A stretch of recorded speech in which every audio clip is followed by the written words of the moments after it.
But I also think there's a part of me that is a little bit of a masochist. I'm not sure whether it's healthy or not, but I feel good about it. It's worked out so far.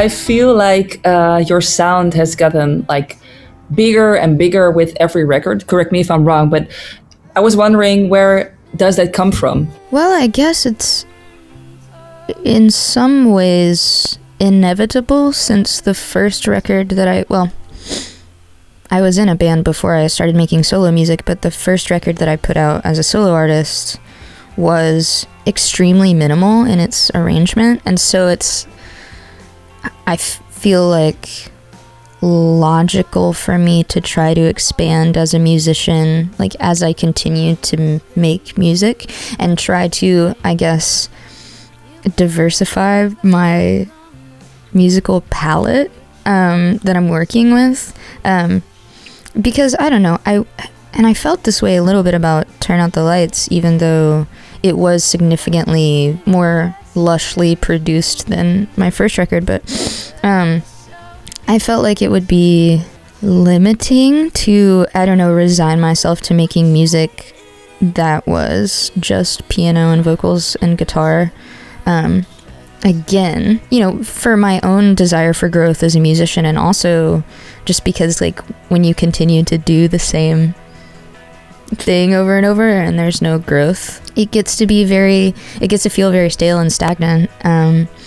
So yeah, I don't know, I wonder if it's not just partially me trying to, on every record that I make, like, change how I approach it so that I don't end up generating the same work all the time. Yeah, I don't know, I like a challenge.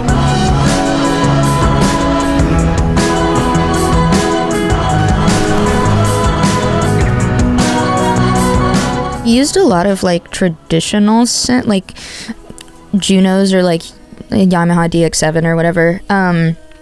We used a lot of those to make crazy noises. And then honestly, in addition to the synthesizers, which I had always been kind of wary of synthesizers, because to me, and you know, this just goes to show how, like, I don't want to call it immature, but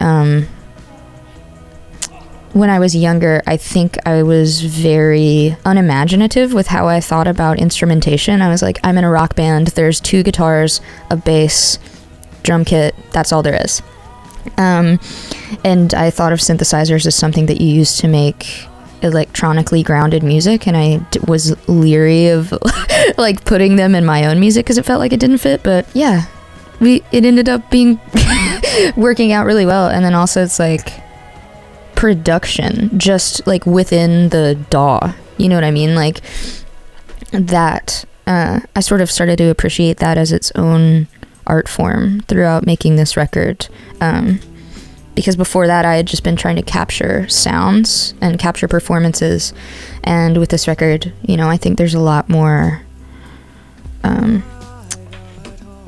production involved in like how the songs sound and like the core of the record, I guess. Do you remember like maybe a moment or a song or something you heard, like I loved what you said about like electronic music, it felt like something different, like synthesizers is for making those kind of music. Was there maybe a moment or a record that you heard and you were like, well, I could try this one on my own record too? Definitely the record. I think, you know, maybe this record planted a seed in my mind, and that like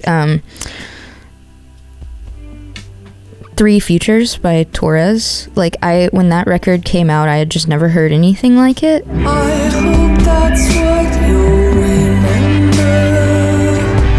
Not how I left, but how I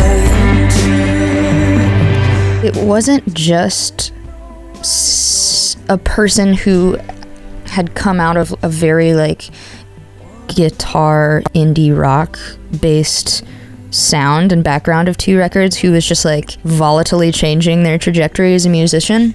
But also it's just like I had never heard electronic noises arranged that way. And how do you feel, we just talked about it a little bit, like the process of releasing the album and doing the interview cycles, but I can imagine that, the time in between from when you told me you finished the album until releasing it a month ago, almost a year was also kind of a weird time, I can imagine, right? Yeah, it was wild because but also, I don't know, maybe it was good. It would have been wild if that were the only thing that I was like looking forward to. And I did have sort of a looming apprehension about eventually having to do interviews and talk about it and stuff. But I spent the time, like once the record was finished, I just shelved it for a while and I worked on this score for a documentary that one of my friends made,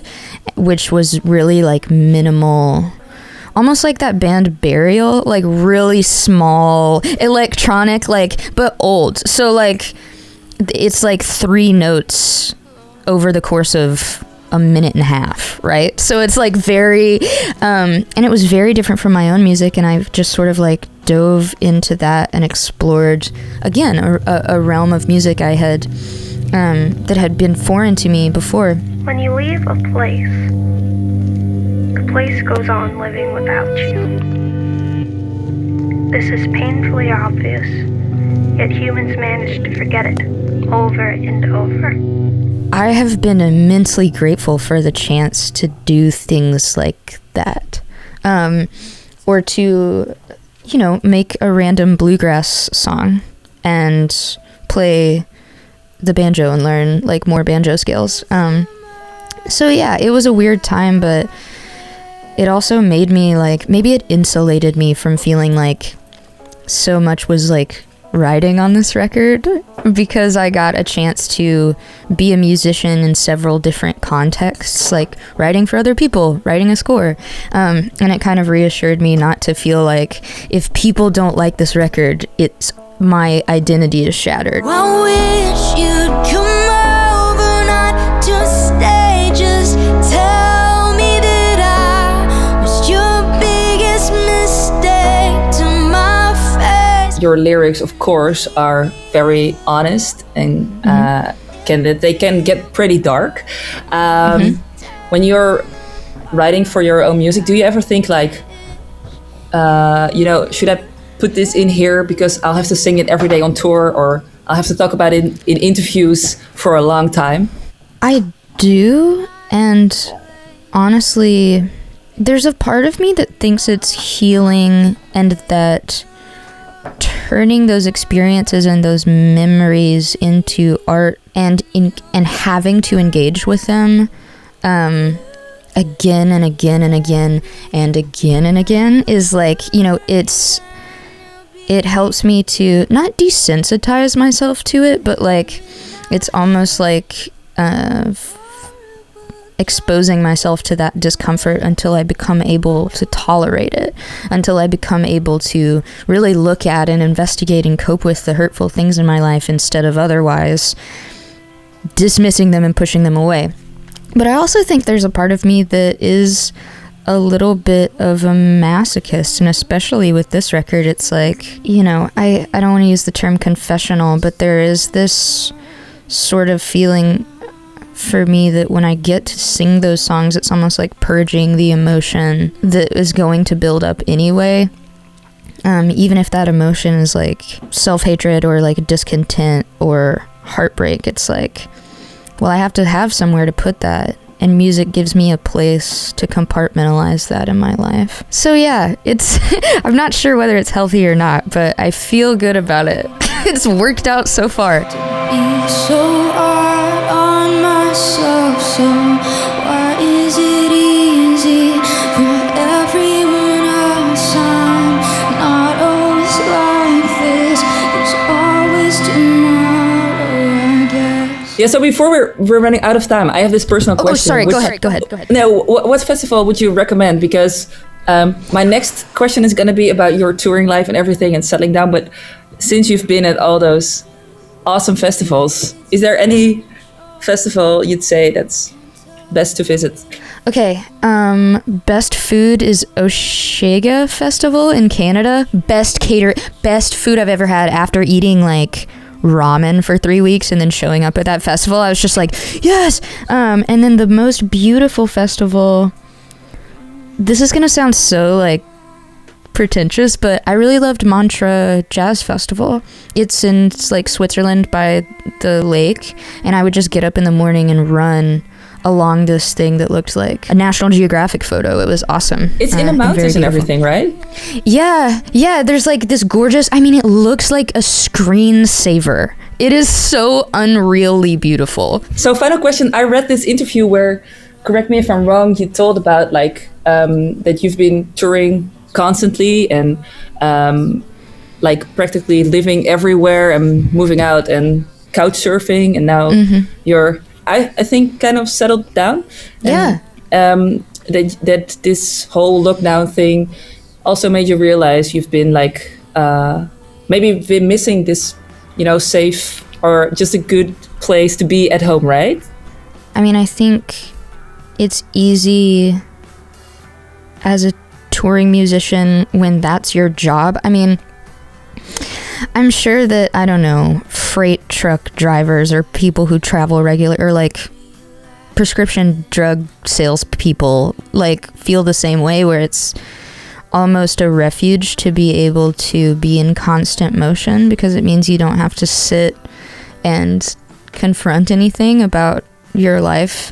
And getting that forced stasis where I was just in one place, I don't know, it made me more willing to like put down roots and invest in like myself as a static person when I wasn't a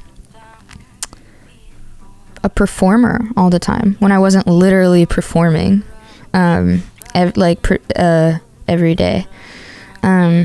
So yeah, it's been really valuable. I'm excited to get back to tour, but I think it'll be much different now. You know what I mean? Like, I just think maybe my priorities are different, or I had a chance to realize the things that are actually fulfilling to me versus the things that are theoretically fulfilling to me. So yeah, but it's good. I'm overall grateful for it.